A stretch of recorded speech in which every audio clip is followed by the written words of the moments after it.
Hi guys, and welcome back to the Red Mist podcast with me, Sishatri. Hope you guys are doing well. Hope you guys enjoyed the international break. Certainly I did. But yeah, it is time to get back to club football, and it is time to get back to the Merseyside derby. Yes, Everton against Liverpool at Goodison Park tomorrow at 12:30 as I'm recording this. So it's a midday kickoff there. This is the first top flight Merseyside derby that Everton are starting on top of the league table above Liverpool since September 1989.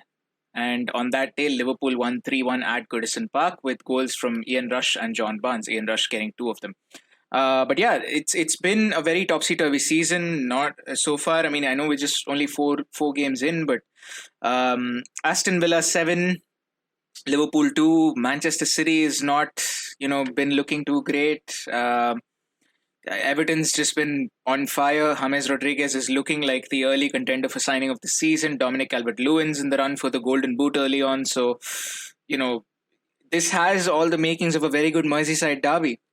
This has all the makings of a very good Merseyside derby. But Everton are winless against Liverpool in the last 19 Premier League meetings, 11 draws, 8 losses. And the last time they won was a 2-0 win back in October 2010. And coincidentally, it was on October 17th, 2010 as well, when Roy Hodgson's side were beaten by Everton.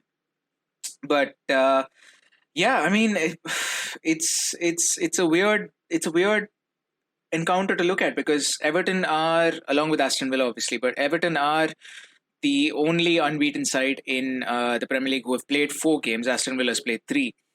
They've had a very strong start to the season. They've played really well, and fair play to them. That midfield of Alan, Doucouré, and James Rodriguez is doing extremely well, and the backline looks solid. Jordan Pickford, not so much. So that could be something to look at. But we'll get into all of that. But Dominic Calvert-Lewin looks really good. He scored for England as well during the international break. Richarlison scored for Brazil during the international break, so he looks good as well.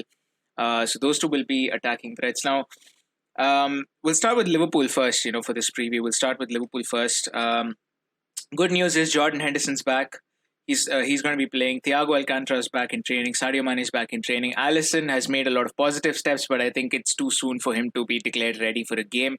So I think it's going to be Adrian in goal, which obviously doesn't inspire a lot of confidence, but it is what it is, and we can't do much about it.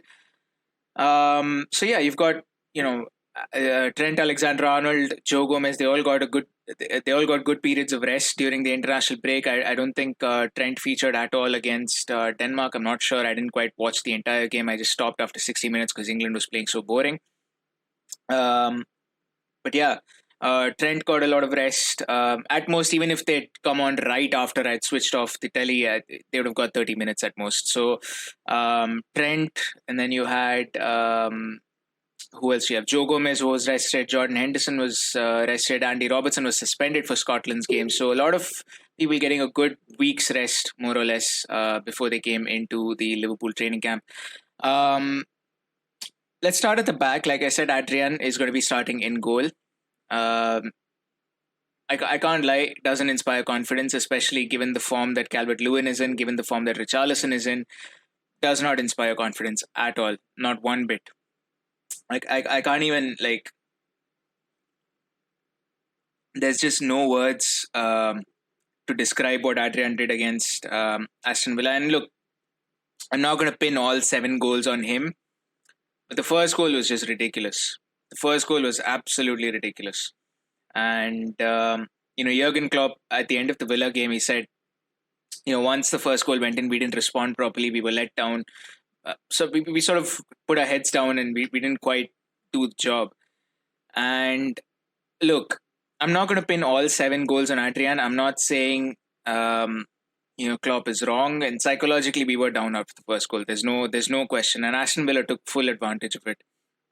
Grealish had a great game. Ollie Watkins had a great game. I'm not going to relive all that, but the point I'm trying to make is things happen. Yes, the thing with me is, as a goalkeeper, I think your mistakes are magnified. I think the thing is, if Van Dijk makes a similar error, let's say. Let's say Van Dijk misplaces a pass and then Jack Grealish goes on to set up Ollie Watkins for that goal. It's not as magnified as if Adrian does it, because when Adrian does it, it's closer to his goal. Now, I'm not absolving Adrian of any blame. I'm not saying, he doesn't deserve any blame or whatever. But the point is, I think with keepers, it's magnified. And we saw that with Loris Karius. He had a great season until the Champions League final. But because it was the Champions League final and because the errors were so glaring on that occasion, it was bad. And I'm not saying Karius is a bad keeper or whatever. He's definitely not Liverpool standards, but he's not a bad keeper. And like, so that's my thing with goalkeepers. And I mean, I'm not making excuses, but and to be completely honest, like I said, Adrian doesn't inspire any confidence in me because I think the thing with Adrian is he's fundamentally not that great. And I say that sitting in a living room having done only amateur goalkeeping, so you can be like, who the hell are you to talk about it? But and that's a fair point. But the point is, Adrian doesn't look confident doing. I think he wants to play like Alisson, but I don't think he has the tools in him to play like Alisson. So I don't know if that's a team thing. I don't know if that's a confidence thing. I don't know if I don't know what it is. But Adrian's just trying to play out of his mind. Which doesn't work in football. You gotta know your limitations. You gotta know what you can and cannot do as a player. So and sometimes his decision making is quite bad, as we've seen in many games. But you know what? He is the Liverpool goalkeeper for the next game, so let's just put our trust in him. There were rumors that we might sign Jack Butland, but obviously that came to nothing. And to be quite honest, Jack Butland's form the last couple of years has just dropped off massively since he's left the Premier League. So I'm not too keen on signing Jack Butland. Would he be an upgrade on Alisson? That's to me that's a toss up. Sorry, would he be an upgrade on Adrian? To me, that's a toss up. I don't know. I can't say. I honestly cannot say at this point because maybe Butland comes back to the Premier League. Maybe takes a little bit of time to get acclimatized to it, but maybe he's a better keeper than that, or maybe it's just too big a step for him. I genuinely just don't know at this point. But yeah, that's about the keepers. At the back, we'll probably see the same starting lineup. Joel Matip is back in training, so maybe Joe Gomez didn't have a great game. He was okay for England when he played, but didn't have a great game the last time out for Liverpool. Just him and Trent were just missing. That right hand side just absolutely kept getting hammered, to be honest. So for me, I would say let Joe Gomez start this game because playing for England, new environment, he's actually done okay. So I would say let him start this game. But if he's not able to, if this is his make or break game for me. If Joe Gomez cannot prove that he's good enough to play at the back with Van Dijk, then Joel Matip's got to come in. There's no question. And and plus I wouldn't want to throw Matip straight into a competitive game against an in-form Everton side. First thing that after he comes back from injury. So I wouldn't want to do that personally. So I'd probably stick to Gomez for this game. Maybe next game we can think about Matip. Next game obviously being a Champions League game. But I think Trent will start. I think Gomez will start. I think Van Dijk will start. And Robertson should start. We may see Tsimikas start though. I wouldn't put it past Klopp to start Tsimikas this game because the Champions League game against Ajax is on, I want to say it's on Wednesday. I could be wrong. It could be on Tuesday. But Tsimikas could potentially end up starting the game against Everton. Big game to make a debut in, but I think he's a Greek international. He knows what he signed up for when he signed up for Liverpool. So I think he'll be ready for the job if he's called upon. But see, that's the thing. I don't know. Like, do you stick to Robertson? Who's familiar? You know what you're going to get out of him. Standard, good performer, consistent performer, and so far, to be honest, he was really good. He's been really good this season. So do you stick to him or do you say, okay, I've got a Champions League game against Ajax coming up. I want to rest Robbo. Let's give Costas a chance. So I don't know what the answer to that is. Personally, if I was manager, I'd probably still stick to Robertson. I think I'd play Costas in the Champions League game. Because I think as big a Champions League game as Ajax is, we should still be expected to win that even with Tsimikas in the lineup. But Tsimikas against Everton, I'm not saying he can't handle it. It's more of a risk than it is to play him against Ajax. I think that's the best way of putting it. In midfield, Jordan Henderson should be coming back in. I'm sorry if there's slight gaps in between. I'm drinking my coffee as well as I'm recording this. But in midfield, Jordan Henderson should be back in the side. Fabinho should be there as well. And Thiago should make his first start for Liverpool against Everton. I think that's a midfield that can very well do wonders against the Everton midfield.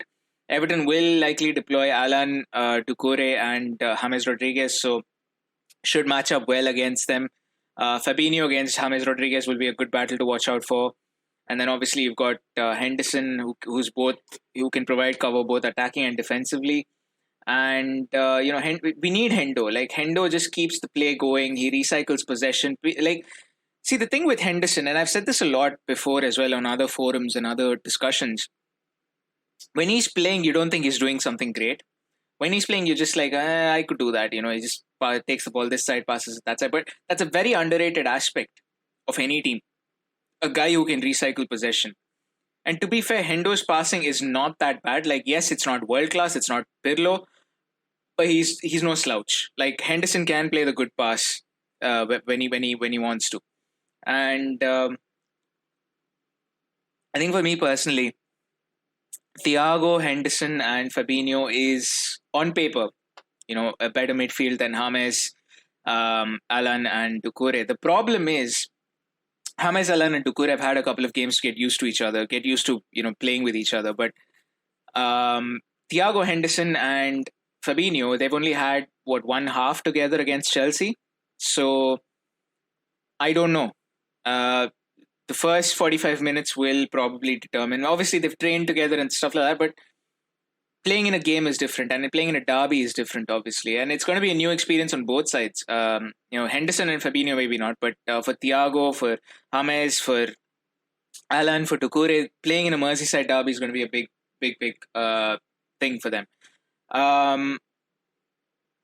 The other area of concern for me was the forward line. I think Bobby Firmino, everyone knows my concerns, everyone knows my opinion on it. If you've been listening to the podcast, I've been saying Minamino should start. Firmino did score for Brazil during the international break, so that could help his confidence. He needed that. Definitely, he needed to see. He needed to have that feeling of seeing the ball go through the net, and he go through the net. I'm not talking basketball. What I mean is, he needed to see the ball go into the net. The point I'm trying to make is, Firmino needed that. Bobby Firmino needed that, and maybe that sparks a revival in him. I don't know, but the point it's very. Look, I'll give him a few more games, but honestly,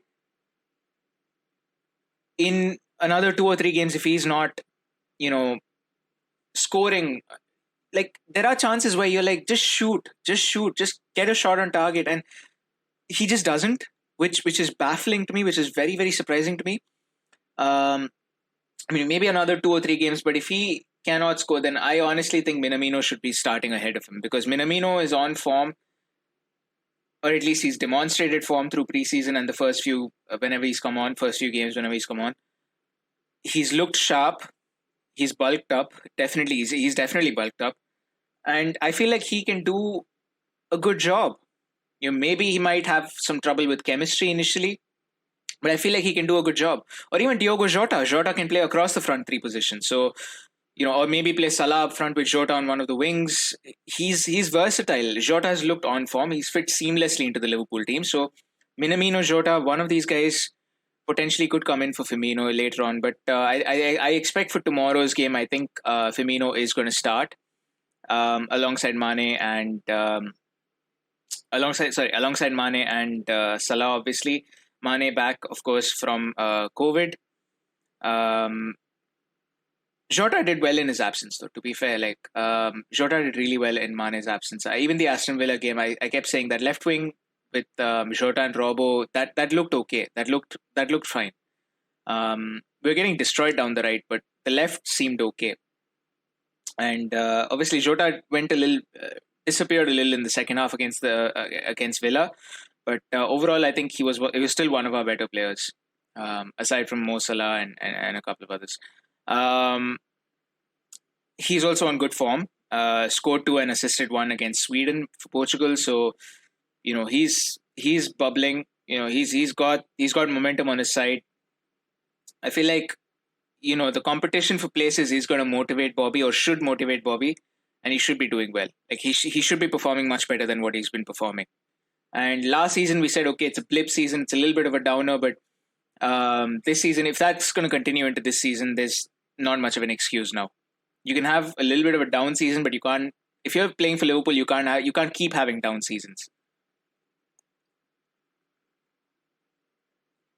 As far as Everton go, I'm gonna say Pickford starts. Surprise, surprise. Um, very, very error prone.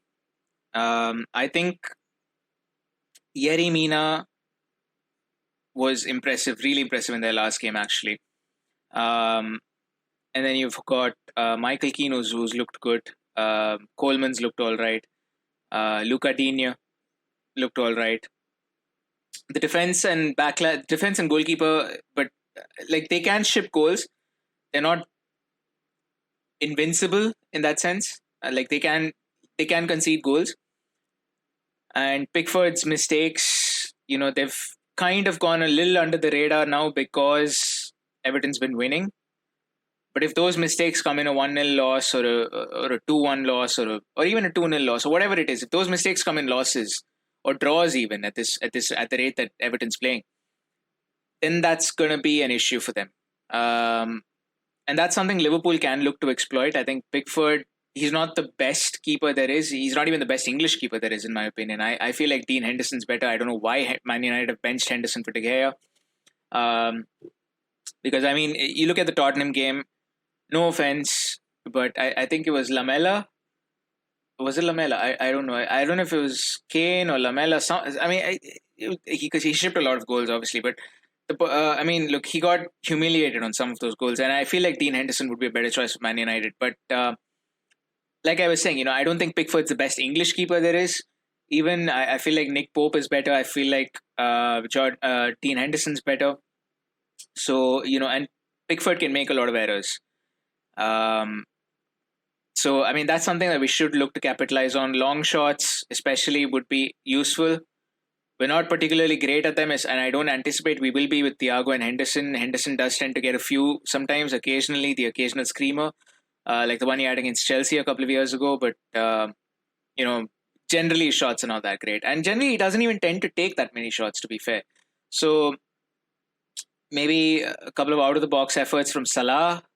Maybe. I don't know. I'm just speculating here. But honestly, if I was Klopp, I'd tell them to shoot. If you have a clear shot on goal, just shoot.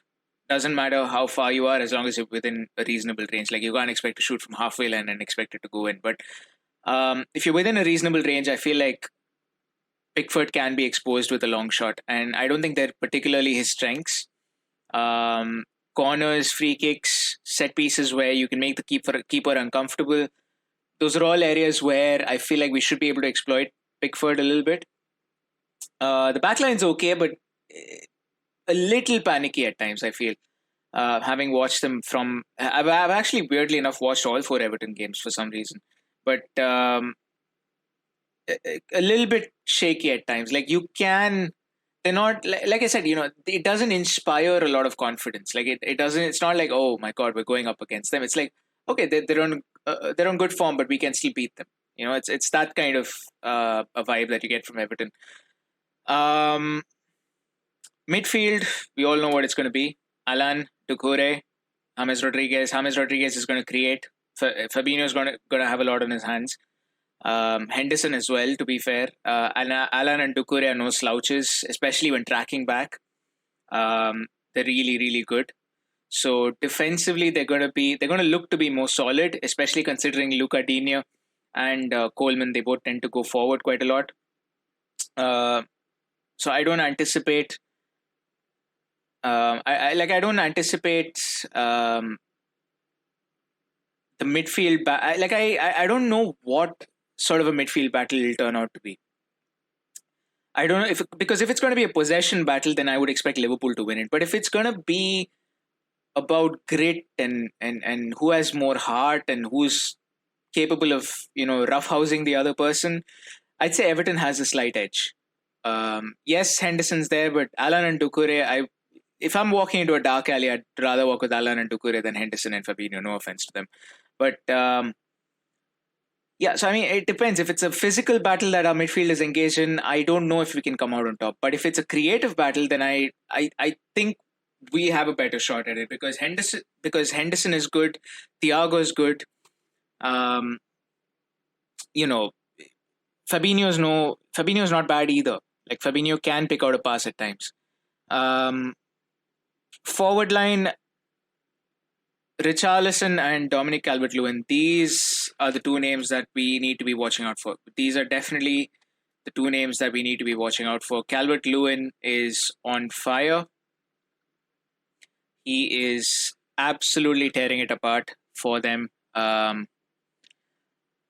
He scored for England as well. So I mean, there's not much else I can say because this guy is he's insane. Yeah, he's been playing really well.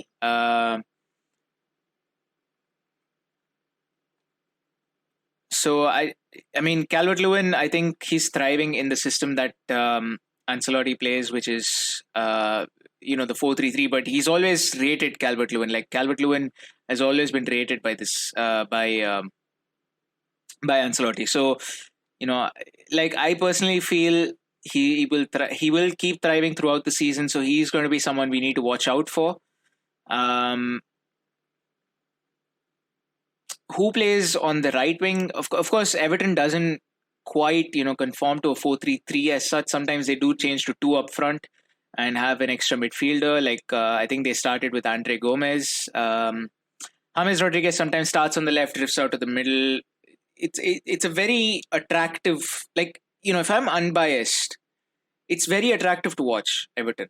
No question about it. It's very, very attractive to watch Everton.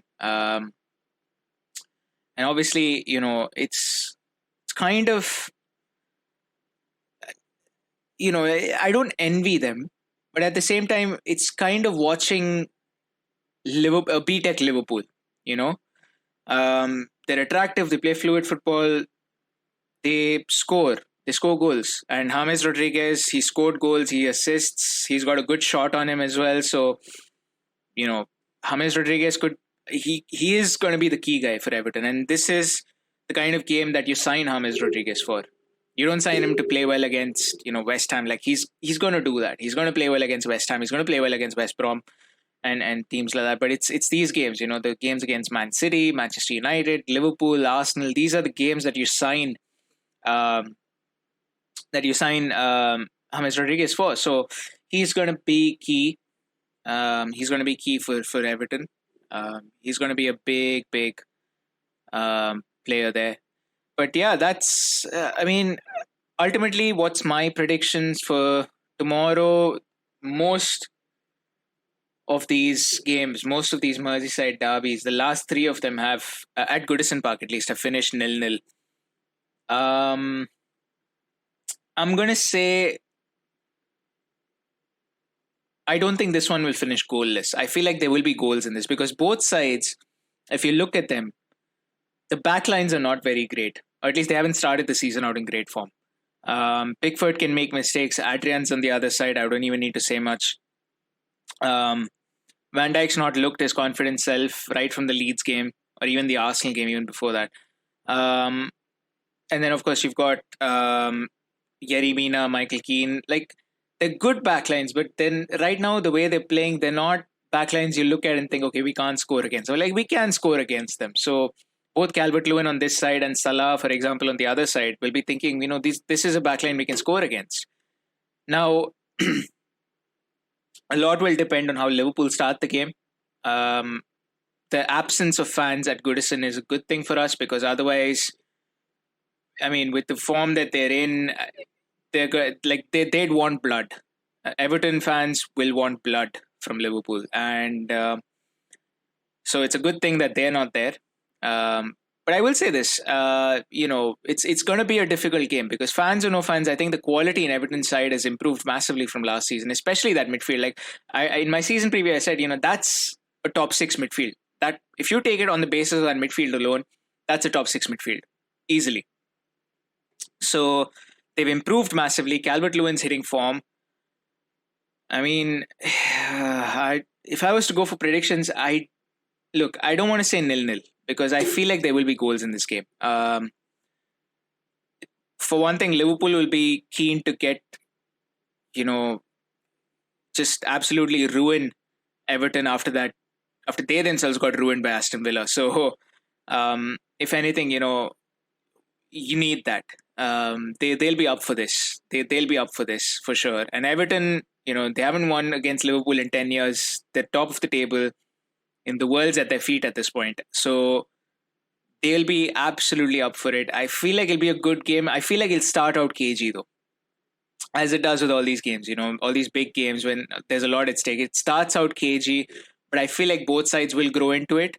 And the second half, I think we should see some goals. I'm going to go ahead and predict a 2-1 win to Liverpool. I'm going to go ahead and say it's going to be a 2-1. But it's going to be close. And a lot of it will come down to pressure, how each team handles that, defending, because there were weaknesses on Liverpool's side, which, every other team in the Premier League is going to be looking at that, thinking we can do that. We can do what Aston Villa did. At the same time, Liverpool will want to correct that. So there's a lot riding on this game. There's a lot more than just 3 points, I feel. And it's not just bragging rights and things like that. It's psychological. Like you have a 7-2 defeat, one of your heaviest defeats to Aston Villa. And then if we lose to Everton, one of our biggest rivals along with Manchester United, that's a psychological blow. And this early on in the season, if you're dropping 6 points, that's not a good look.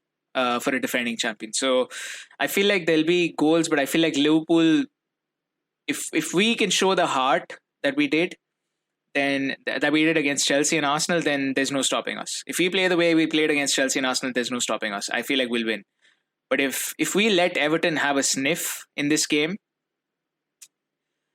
then they're not just going to have a sniff. They're going to have a freaking dinner party. So, yeah. My prediction, Liverpool 2-1. But it's going to be close and it's going to be tight, and that's how derby should be. But that brings me to the end of today's preview, my preview for the Merseyside derby. Hopefully you guys enjoyed it. I had a lot of episodes planned. I couldn't get to it because of personal reasons. I had an episode on the Champions League planned, the group stages. I had another thing planned, and I just couldn't get it because of personal reasons. So, yeah. Unfortunately, that we'll probably look to do that some other time. But life happens. So basically, I think that just sums it up. Life happened, and I had a lot of plans. I had to dispose of them. But yeah, hopefully you guys enjoyed this. Thank you for your support on the podcast as well in general. My name is Seshadri. Hopefully you guys had a wonderful week. Hopefully you guys have a good Merseyside derby, whether you're an Everton fan. Actually, no, don't have a good Merseyside derby for an Everton fan.